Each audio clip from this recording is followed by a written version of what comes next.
बहुत महत्वपूर्ण हकीकत, फैक्ट्स आज देश के सामने रखने का काम भारतीय जनता पार्टी करेगी। आप सब ने देखा कि 20 वर्षों तक भारत के माननीय प्रधानमंत्री नरेंद्र मोदी जी ने किस प्रकार से विषपान किया, किस प्रकार से उनके ऊपर सन 2002 के गुजरात दंगों को लेकर झूठे आरोप, झूठे आक्षेप लगाए गए और कल किस प्रकार सुप्रीम कोर्ट ने, देश के सर्वोच्च न्यायालय ने उन्हें क्लीन चिट दिया। इस विषय में पार्टी ने प्रेस कॉन्फ्रेंस भी किया। आदरणीय गृह मंत्री जी को भी हमने आज विस्तार में सुना है। बंधुगण, कोर्ट ने कुछ ऑब्जर्वेशंस कल दिए थे। सुप्रीम कोर्ट ने न केवल ऑब्जर्वेशन अपितु लिखित वर्डिक्ट भी दिया है। मैं उनमें से कुछ अंश आपके सामने रखूंगा, क्योंकि आज न्यूज़ ने दिखाया है कि कुछ लोग डिटेन हुए हैं। तीस्ता, सितलवाड़ इत्यादि कुछ लोग आज डिटेन हुए हैं। वो क्यों डिटेन हुए हैं, उनके पीछे किस प्रकार का एक षड्यंत्र का जीवन उनका रहा है, ये सारे कच्चे चिट्ठे के साथ आज भारतीय जनता पार्टी अपने केस को रखेगी। कल सर्वोच्च न्यायालय ने कहा, The proceedings have been pursued for the last 16 years to keep the pot boiling, obviously for ulterior design. 16 वर्षों से ये जो केस चल रहा था, कहीं ना कहीं एक अल्टीरियर डिजाइन अर्थात षड्यंत्र के अंतर्गत चल रहा था और इस विषय को जीवित रखने के प्रयास से चल रहा था। कोर्ट ने आगे कहा, all those involved in such abuse of process need to be in the dock and proceeded with in accordance with law. Supreme court, सर्वोच्च न्यायालय ने स्पष्ट शब्दों में कहा है कि ऐसे तमाम लोग, जिन लोगों ने खिलवाड़ किया, जिन लोगों ने षड्यंत्र रचे, उनको भी कानून के मुताबिक न्यायालय के समक्ष आना होगा और कानून का सामना करना पड़ेगा। They have to be in the dock, अर्थात ऐसा नहीं है कि वो इतने वर्षों तक षड्यंत्र करते रहेंगे और बच के निकल जाएंगे। जो उन्होंने किया है उसका कर्मफल इस देश के कानून के हिसाब से उन्हें भी भुगतना पड़ेगा। तीसरा, सुप्रीम कोर्ट ने टिप्पणी किया है, it appears to us that a coalesced effort of the disgruntled officials of the state of Gujarat along with others was to create sensation by making revelations which were false to their own knowledge. कुछ officials और कुछ others, Teesta, Setalvad जैसे कुछ लोग और कुछ officials जो आज डिटेन हुए हैं, इन लोगों ने एक छद्म कहानी बनाई, एक फॉल्स नरेटिव बनाया, जानते हुए बनाया कि ये सारी चीजें झूठी हैं। तो ये सुप्रीम कोर्ट ने सख्त टिप्पणी की है। सुप्रीम कोर्ट ने बकायदा तीस्ता, सितलवाड़ का नाम भी लिया है अपने जजमेंट में और सुप्रीम कोर्ट ने वर्डिक्ट में लिखा है, मैं पढ़ता हूं, court, antecedents of Teesta Sitalwad need to be reckoned with, and also because she has been vindictively persecuting this list bracket में dispute for her ulterior design by exploiting the emotions and sentiments of Zakia Jafri, the real victim of circumstances. Supreme court ने कहा है कि तीस्ता, सितलवाड़ के antecedents की जांच करनी होगी, पता लगाना होगा कि ये तीस्ता, सितलवाड़ जिसने इस डिस्प्यूट को इतने लंबे खींचने की कोशिश की और जो विक्टिम थे उनके इमोशंस का प्रयोग करते हुए उसने अपने अल्टीरियर डिजाइन अर्थात अपने षड्यंत्र को उसने अंजाम दिया। तो तीस्ता, सितलवाड़ के पीछे जो षड्यंत्र था, नीड टू बी रेकॉन्ड, उसका पता लगाना होगा। तो आज ये जो पता लगाने की प्रोसेस चल रही है, बहुत सारे प्रश्न ऐसे हैं जिनका आज देश के सामने हम जवाब रखना चाहेंगे। I have number of documents, समय कम है, मैं ये सारे डॉक्यूमेंट्स आपके सामने पढ़ नहीं सकता, मगर किस प्रकार से तीस्ता, सितलवाड़ एंड कंपनी ने देश को बरगलाने का काम किया गुजरात के दंगों को लेकर, मैं कुछ उदाहरण रखूंगा। जाकिया जाफरी किसके निर्देश पर काम कर रही थी, उनको डिक्टेशन कौन दे रहा था, और केवल जाकिया जाफरी नहीं, कई ऐसे विटनेस थे देश में गुजरात दंगों को लेकर जिनको ट्यूटर और डिक्टेशन देने का काम तीस्ता सितलवाड़ की जो एनजीओ थी वो एनजीओ कर रही थी। और बड़ा आश्चर्य का विषय है, मैं कुछ उदाहरण दूंगा, आप सब इस उदाहरण को जानते हैं। कौसर बानो नाम आपने सुना होगा। कौसर बानो वो महिला थी जो एक नरेटिव बनाया गया कि शी वॉज प्रेग्नेंट और छुरी से उनके गर्भ को काट करके बच्चे को मार दिया गया। और ये फैलाने का काम, इस नरेटिव को फैलाने का काम तीस्ता सितलवाड़ एंड कंपनी ने किया था। बाद में ये पोस्टमार्टम में मालूम पड़ा कि उनकी डेथ, कौसर बानो की डेथ जलने से हुई थी और ये पूरी की पूरी कहानी फर्जी थी। ठीक उसी प्रकार नानूमिया मालिक, ये नरोदा गांव केस में है, उन्होंने बड़े स्पष्ट रूप से कहा है कि मदीना एक महिला जो शादीशुदा थी और उनका जो रेप राइटर्स ने किया है, दंगाइयों ने जो रेप किया है, ये पूरी मनगढ़ंत कहानी तीस्ता सितलवाड़ की थी। But Malik told the SIT that Madina's rape was an accusation put forth at the behest of Teesta Setalvad.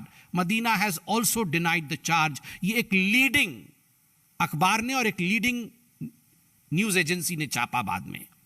ठीक उसी प्रकार आप देख सकते हैं बेस्ट बेकरी केस में यासीम बानू शेख, ये एक प्राइम प्रोसिक्यूशन विटनेस जो बेस्ट बेकरी केस में, उन्होंने अपने एफिडेविट में 2010 में चीफ जस्टिस मुंबई को लिखा स्पष्ट रूप से कि तीस्ता सितलवाड़ ने मुझसे फॉल्स टेस्टिमनी जबरदस्ती लिया, मुझे पैसे का प्रलोभन देकर और मुझे मिसगाइड करके, by luring and misguiding me. Teesta Setalvad made me give false testimony in the Best Bakery case, Yasmeen Bano Sheikh. आप सोचिए किस प्रकार से ये जो विटनेसेस थे उनको ट्यूशन करने का काम, उनसे झूठ बुलवाने का काम तीस्ता सितलवाड़ एंड कंपनी कर रही थी। ठीक उसी प्रकार श्री चेतन कुमार गौर जो वडोदरा के हैं, उन्होंने भी कंप्लेंट दिया है कि उनसे भी झूठ बुलाया गया। एक बहुत प्रसिद्ध केस रहा रियाज खान पठान का केस आप सभी जानते हैं। रियाज खान पठान ने भी, जो कि पहले तीस्ता सितलवाड़ के एम्प्लॉय थे, वो तीस्ता सितलवाड़ की एनजीओ में काम करते थे, उन्होंने 2010 में कमिश्नर ऑफ पुलिस अहमदाबाद को एक कंप्लेंट लिखा जिसमें उन्होंने कहा almost all affidavits filed in the Supreme Court and various other courts were prepared by Teesta Setalvad on behalf of the witnesses, and he used to send his fully prepared affidavits to him in his email accounts for notarization from the respective witnesses. Witnesses were not allowed to take copy of these affidavits. Employee थे पठान तीस्ता सितलवाड़ के, और वो कहते हैं कि झूठे affidavit बना के, विटनेसेस के झूठे एफिडेविट बनाकर उनसे हस्ताक्षर लिए जाते थे और उसकी एक प्रति, एक कॉपी तक विटनेस को नहीं दिया जाता था ताकि विटनेस जान न सके कि उससे क्या स्टेटमेंट लिया गया है। जाहिद खादरी केस, जाहिद खादरी जो कि मुस्लिम समाज में एक प्रतिष्ठित व्यक्ति थे और जिनके लड़के की हत्या हुई थी दंगों के दौरान, अनफॉर्चुनेट, उन्होंने खुद कंप्लेन करके कहा है कि किस प्रकार से Teesta Setalvad misguided poor Muslims in the name of religion and collecting money in the name of helping riot victims. खुद कहते हैं जाहिद कादरी एक चिट्ठी में कि गरीब मुसलमानों को झूठ बोल करके उनसे पैसे ऐंठने के चक्कर में किस प्रकार झूठे काम तीस्ता सितलवाड़ के एनजीओ ने कराए हैं, ये खुद आपके सामने ये चिट्ठियां प्रस्तुत मैंने किया है। अब केवल यही पक्ष नहीं था कि तीस्ता सितलवाड़ विटनेसेस को मिसगाइड कर रही थी, बिना विटनेसेस के जाने उनके एफिडेविट सबमिट कर रही थी और न्याय प्रणाली पर चोट कर रही थी। आपको जान के आश्चर्य होगा कि तीस्ता सितलवाड़ की जो दो एनजीओ, तीस्ता सितलवाड़ और उनके पति जावेद, इनके दो एनजीओ थे।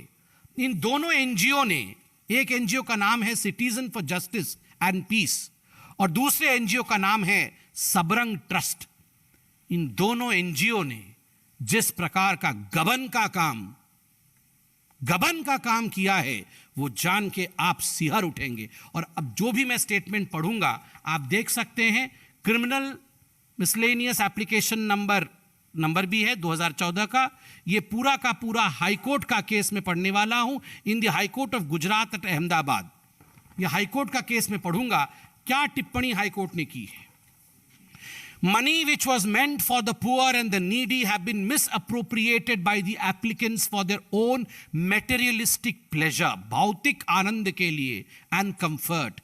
Huge amount has been used for the purchase of items like, सुनिए, wine, shoes, holiday resorts, air tickets, etc.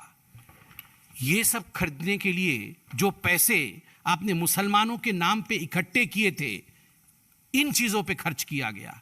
Page number 26, brief detail of purely personal expenditure made by petitioner number 2 from the funds of Sabrang trust. ये petitioner number 1 और 2 तीस्ता सितलवाड़ और जावेद जी हैं। The data received from the union bank of India shows that substantial amounts were spent by petitioner number 2 was towards shopping, entertainment, foreign goods purchase, domestic requirements and others, hair salon expenses, Mona Lucky stores, Reliance Fresh, beauty stores, cottage industries, Royal Fashion Corner, medicines, cakes, shoes from ये कौन सी company है, Vogel shoes Geneva, ये हम लोग भी नहीं जानते हैं। मतलब कुल मिलाकर के करोड़ों खरबों रुपए गरीबों के नाम पे आप कलेक्ट करिए और इन करोड़ों रुपए को अपने ऐशो आराम के लिए उड़ाएं। ये हम नहीं कह रहे हैं, ये कोर्ट कह रही है। Paragraph number 8, page number 37, high court. The statements of the 13 witnesses recorded till date clearly indicate that not a single rupee is received by them towards financial aid or rehabilitation or construction of museum. Museum बनाने के नाम पे Gulberg society, जिसके विषय में आज ये चर्चा हो रहा है, उनके बासिंदों से हस्बैंड वाइफ तीस्ता सितलवाड़ और जावेद जी ने पैसे इकट्ठे किए और उन पैसों का क्या किया? क्या वहां म्यूजियम खोला? क्या गुलबर्ग सोसाइटी के लोगों को एक अठन्नी चवन्नी देकर उनकी मदद की? नहीं। The statements of the 13 witnesses recorded till date clearly indicate that not a single rupee is received by them towards financial aid or rehabilitation or construction of museum. Investigations has revealed that it is only after the publication of interviews, photographs, articles relating to Gujarat riots, and more particularly after the massive campaign in 2008 onwards for collecting funds for establishment of Museum of Resistance for the Gulbarg Society, that funds started flowing into the two NGOs in crores, 44% of which in the Sabrang Trust and 35% of the CJP have been transferred to their personal accounts. ये पैसे गरीबों से लेकर के personal account में गए, आप सोच के देखिए। और मैं आपको बता दूं, 2010 से लेकर 2013 के बीच में ये सबरंग ट्रस्ट को सोनिया गांधी जी के कहने पर तत्कालीन यूपीए की सरकार ने और पर्टिकुलरली एचआरडी मिनिस्ट्री ने एजुकेशन के नाम पे लगभग 1.4 करोड़ रुपया दिया था। और आपको जान के आश्चर्य होगा, एजुकेशन पे खर्चा करना था, मगर ये लगभग 1.5 करोड़ रुपए जो सोनिया गांधी जी के कहने पर दिया गया था तीस्ता सितलवाड़ को, तीस्ता सितलवाड़ ने पैम्पलेट, मोदी जी के खिलाफ पैम्पलेट बांटने में, हिंदुस्तान को बदनाम करने के लिए, वो भी सब मैं पढ़ूंगा अभी कि किस प्रकार पाकिस्तान गए हैं उस पैसों से, पाकिस्तान में जाकर वहां उन्होंने इंडिया के खिलाफ बदनामी का काम किया है, ये सब भी बताऊंगा।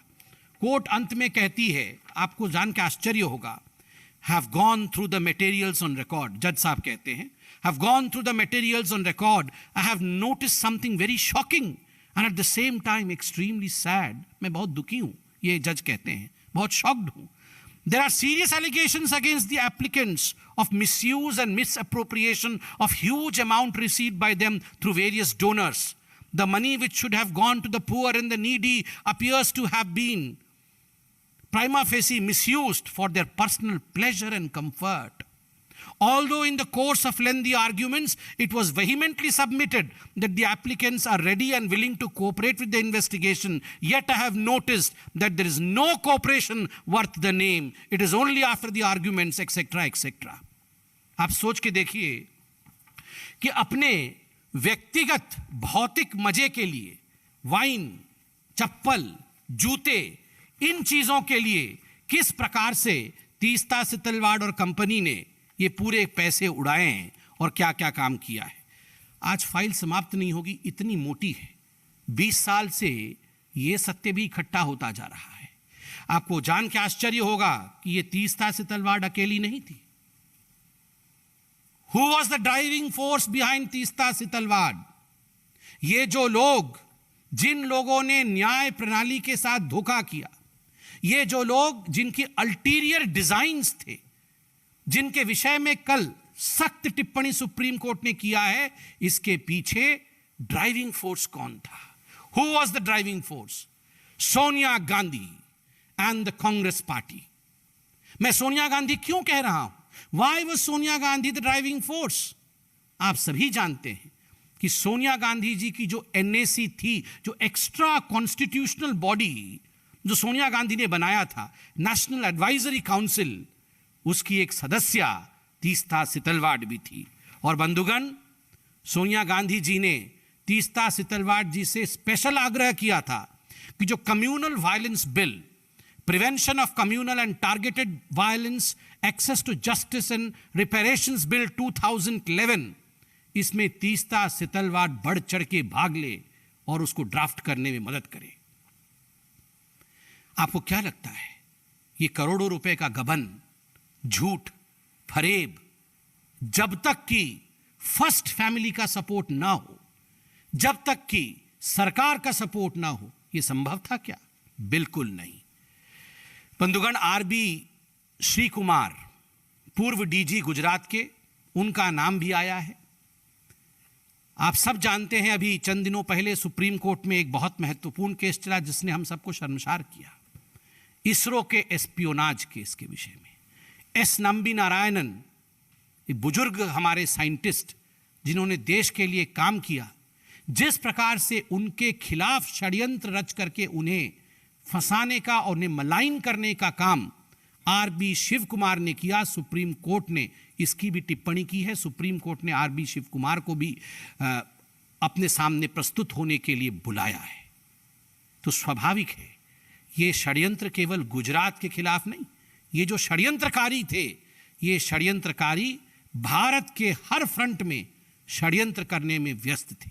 और आज अगर देश का सर्वोच्च न्यायालय सुप्रीम कोर्ट ने सख्ती के साथ कहा है कि they wanted to keep the pot boiling and they have to be brought to the dock, उन्हें भी सामने आना होगा और उन्हें भी इस न्याय चक्र को देखना होगा, उसका सामना करना होगा। इसलिए बंधुओं, अंत में सिर्फ इतना ही कहूंगा कि नरेंद्र मोदी जी के इतने बड़े पब्लिक लाइफ से, मोर देन 20 इयर्स जो पब्लिक लाइफ उनकी है, पूरे इस पब्लिक लाइफ में Narendra Modi ji was under scrutiny. फंसाने, डराने, धमकाने, झूठे एलिगेशंस में फंसाने की चेष्टा उन्हें की गई। एक पल भी प्रधानमंत्री नरेंद्र मोदी जी धैर्यच्युत नहीं हुए, कभी भी धीरज नहीं खोया उन्होंने। और he had complete faith in the system, judiciary में कंप्लीट फेथ दिखाया। कभी एक भारतीय जनता पार्टी के कार्यकर्ता को नहीं कहा कि एसआईटी के बाहर आके टायर जलाओ और यहां दंगा करो। ऑपोजिशन से आज यही गुजारिश है कि now it is your turn to face the truth, because remember, truth has this uncanny habit of showing up its head. कभी ना कभी सत्य सामने आकर ही रहता है। सत्य को छिपाया नहीं जा सकता, सत्य को मिटाया नहीं जा सकता, सत्य को डराया नहीं जा सकता। बहुत बहुत धन्यवाद बंधुओं। कोई प्रश्न हो इसी विषय पे तो आप पूछ सकते हैं। धन्यवाद।